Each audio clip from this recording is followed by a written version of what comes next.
The Nifty Show.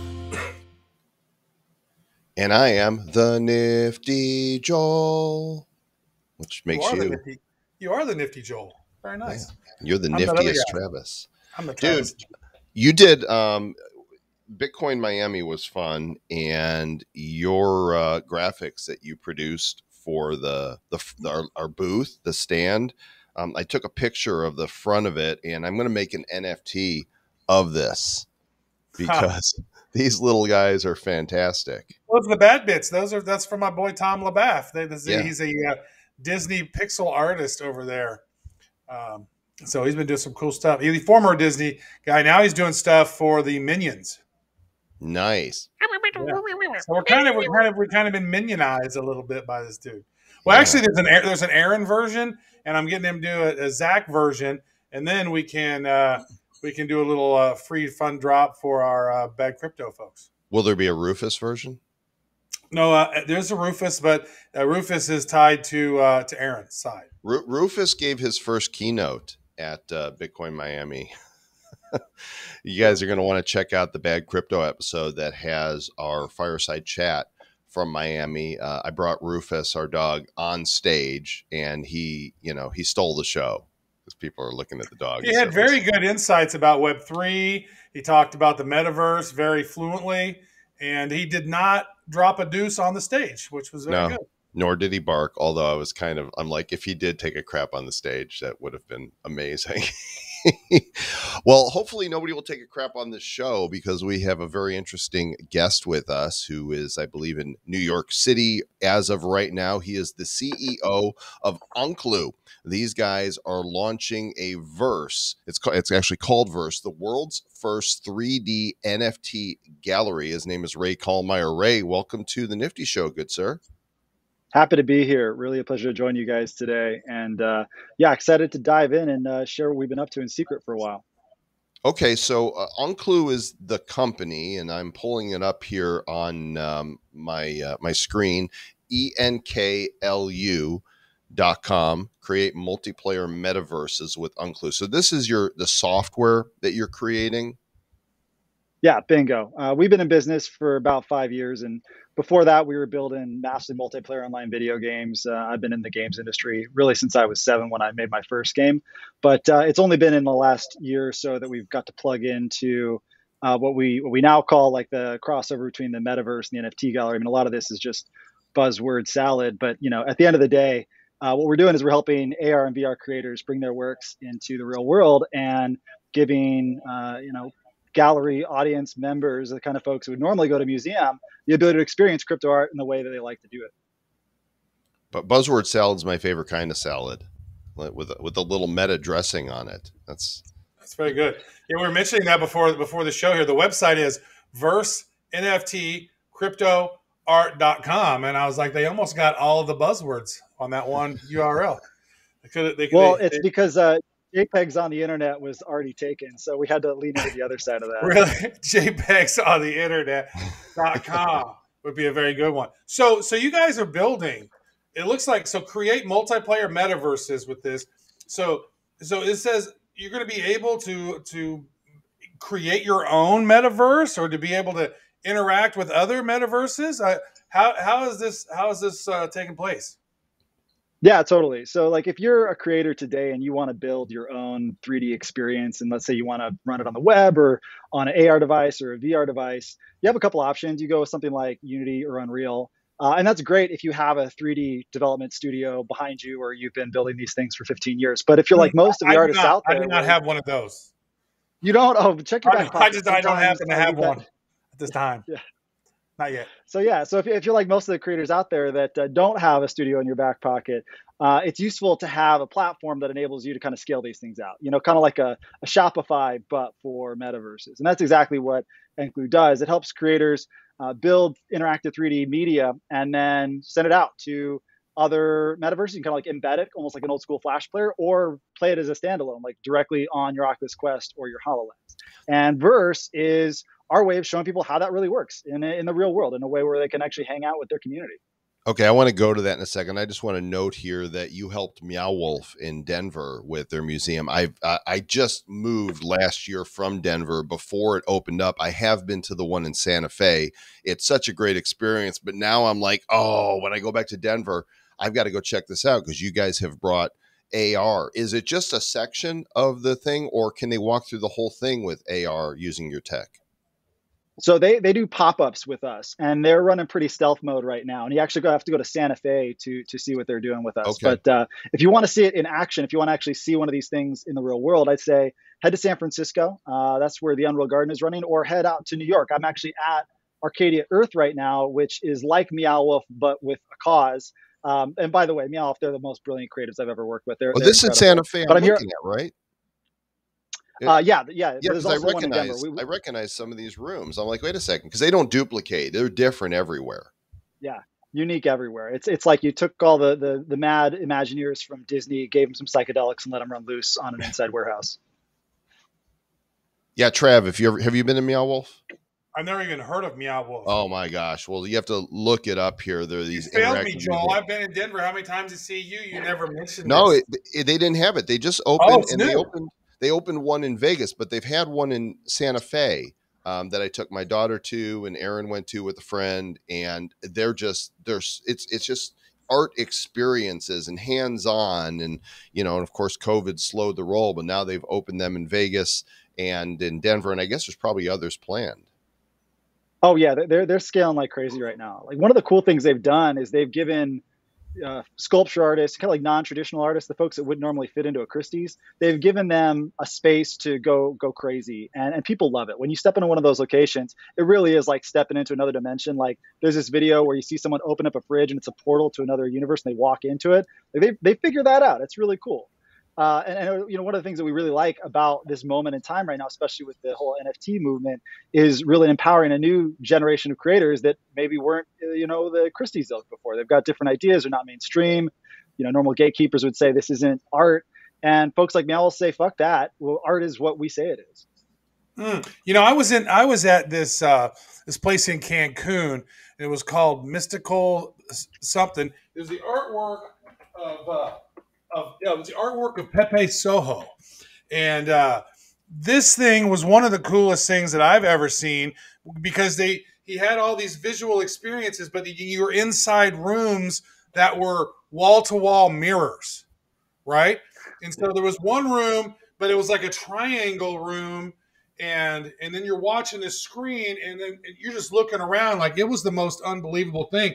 So it's like, I wonder if, tying in mirrors into some of those experiences, it was just mind blowing. Like, I went through it twice. I was like, this was just I'd lay down on the ground and was like, look, it was just, I got some of the coolest photos of all time inside that thing with those mirrors. So that's badass. Check that out. It's a powerful experience when you're immersed in art. I mean, literally immersed in art. So a lot of people say like you watch a cool movie, get immersed in it, but I'm saying you're like inside the art, 3-dimensionality. You look up, down, left, right. You're part of the painting. That's really what like the holographic NFT movement is all about. Let's bring it outside the screen. Let's make it so that in 10 years you look back and you see something stuck in a flat screen. It's like watching black and white television. Like, yeah, there's a place for black and white television. It's cool. It's like avant-garde. You want to go noir style, but there's a ton of colors to have fun with too. And artists like playing with all those. The same thing is true with 3D art. There's been incredible 3D artists for decades now building amazing stuff, but it's usually just for the games industry. And like when they want to do something more like fine art or really express themselves outside of what Ubisoft is going to greenlight, it goes on Behance and they don't get paid. Until recently, you have folks like people say like, no, we can do 3D art and have it be something that is meaningful for folks. What we're doing now is we're saying, okay, well, you build in 3D, people should experience in 3D. You should be able to be inside that 3D painting. You should be able to see it from all directions. So is that what this is, the Verse Immersive NFT exhibit? Exactly. So we're taking really some of the top creators in NFT, both emerging folks that no one has ever heard of, but they're doing great things in like Tilt Brush or Quill or just their own creations in VR. And then, kind of visionary creators that are like doing things like shader art, like they're actually programming surface shaders and then bringing the walls to life as you're walking around them. And then the whole thing, it's actually really cool. It's anchored inside the San Francisco Mint. And for folks that are not familiar, like myself, like 2 months ago, San Francisco Mint is the oldest building west of the Mississippi. And it was actually the store of the nation's gold during the gold rush. The majority of the nation's gold was there. So it's just like filled with this old school value, charm, and history. And now we're bringing like holograms. So it's just a fun bridge from old value to new value and a new way of thinking about how value is created and shared.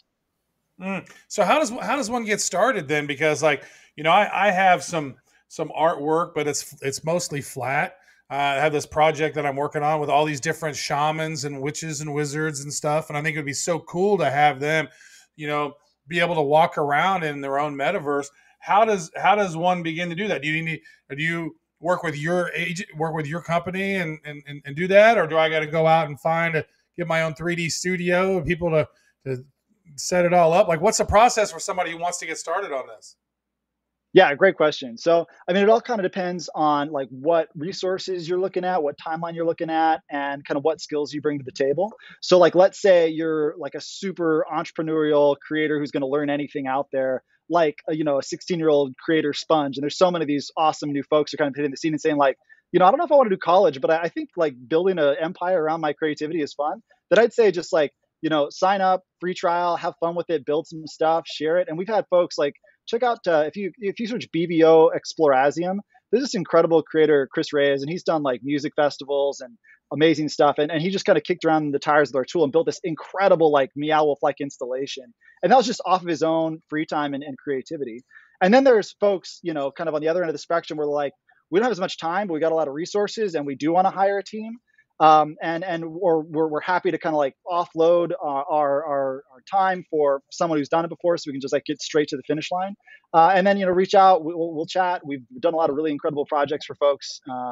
Ranging from brands like Sprint, showing really cool installations of the future smart cities, all the way to like really cool creative projects like Meow Wolf, where we're trying to visualize what 5-dimensional energy looks like when you're playing around with it. So it's really kind of and anywhere in between too. We're like happy to like train you up. We've got a lot of great educational resources on it. We got a YouTube series. We're kind of going all this stuff, how you can like create your first 3D NFT, how you scan a space, how you bring this stuff to life. And at the end of the day, these are all kind of like skills that game developers have been honing for a long time. So if you're a little bit game curious, I also say like just play around with like Rec Room or Roblox. They're really great online platforms that you do stuff like this. And then once you get to, like building your own business behind it, that's really where Enklu can help out. Or if you just want to kind of like dive in really fast, it's a great place to go too. This is the future of theme parks, right? You don't need all this land and you don't need all of this construction. It can all be done with technology and simulators. I mean, essentially, you could fit an entire Disney World within one building, right? And people just are going in for these different experiences. They put on the heads. In fact, they've started dabbling with that to some degree.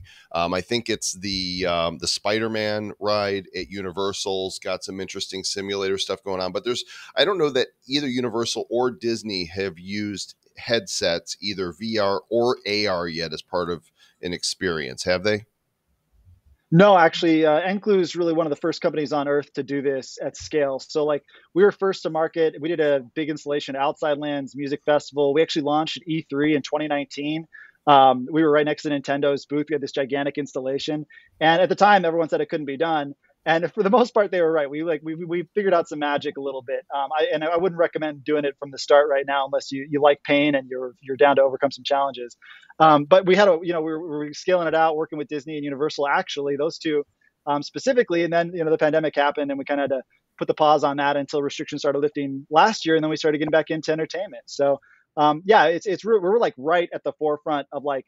You could almost say that like some of the installations we've done with some of our customers and some of the first party stuff we've done is like the holodeck version 0.00001. And I'm talking like even including haptics where you feel like you're touching the hologram too. Now, again, we're like super rudimentary. We're not like Star Trek yet, but it's also, there's a path from where we're at today to where that's going to be a real reality. And it's likely within our lifetimes. I want to be able to boop, boop, boop, and my food comes out. What do you mean I'm not Star Trek? You can't beam it over? I actually just heard Captain Ray right here. Captain Ray. Yeah. There's a cool company called Canada that just got announced. They're actually doing the replicator, but for beverages. I just heard about this the other day. Super cool. It's like a real thing. It's happening. They just announced it came out of stealth mode yesterday. So like actually Star Trek is not that far away. Beam me up. We're over. There's no intelligent life form down here except for Ray and his team at Enklu. Pretty much that's it. Yeah, well, really fascinating to learn what you're working on. We encourage you guys to go to Enklu, ENKLU.com to learn more about the technology that these guys are producing for all of these different platforms. I mean, they are eyeballs deep in AR, VR, web, PC, iOS, Android TV, laptop, HoloLens, and iPhone. And then if you are in San Francisco, after you get done stepping over the shit and needles, check out at the San Francisco Mint the Verse Immersive NFT exhibit coming soon to Denver. Is that correct? That is correct. Denver, March, and then Los Angeles, and then Seattle, and then Miami. It's actually promoted by the same company that scaled the Immersive Van Gogh. So we're going to be in pretty much every city here pretty soon. And then Puerto Rico. Then, yeah. San Juan, Puerto Rico. Be good. So we can got it. Come on, bring it down. Because we want to go as well. I'm awesome. blown away. We'll do it. I'm blown away on this stuff. This is amazing. Ray Kallmeyer, this is fun. Thanks, man. We appreciate you coming on and sharing the future with us here at the Nifty Show. Absolutely. Thanks for having me. Trav, I want to, this makes me want to go put my Oculus on. I haven't played in a few weeks. I've been playing one of those escape rooms in there because I've been doing Oculus now for, I think, 5 years. And it's not, because the headsets are still so big and bulky, I don't like staying in it for too long. And so I don't use it as much as I thought I would. But we're going to get to this place where they're smaller and more compact. And, you'll have kind of what Google Glass intended to be at the beginning. It'll be more like that. It'll be a lot more comfortable. Not more, because you get a little dizzy and you're after a while. You're wearing that stuff. Oh, yeah. And you're just like, ugh. Yeah. I actually I don't experience it. I just experience discomfort with my neck and wearing it on my head. Do you have anyway, the new one? Do you have the Oculus 2? I just have the Quest. I don't have the Quest 2. Oh, you don't have the Quest 2? Well, the Quest 2, I got that one. It's got that extra bar on the top, which seems to kind of pull the pressure off of your face. Because that's what I hated before. Is it was just sitting on your nose, and it was just. Now it's got that extra little bar thing that kind of pulls it up. And you can screw it into your cranium so it stays put. That's really good. They can do that too. Well, thankfully, it's not too uncomfortable for you guys to listen to the show, and hopefully not uncomfortable when we ask you to subscribe, share, and review the podcast. Thanks to our listeners, the Nifty Show is not only the first podcast about NFTs, but one of the most popular in the whole world. So we're just going to give you one other piece of instruction before we let you go, Sir Lord Travis. And that would be to keep it nifty. Looking into the future, what do we see? It's lined with digital collectibles, we call them NFTs. Games, trading cards, digital art, and those crypto kitties. Joel and Zach are the hosts, you'll know. Joel and Zach say this will blow. They're locked and loaded, so ready, set, go! It's the Nifty, really kind of spiffy. The Nifty.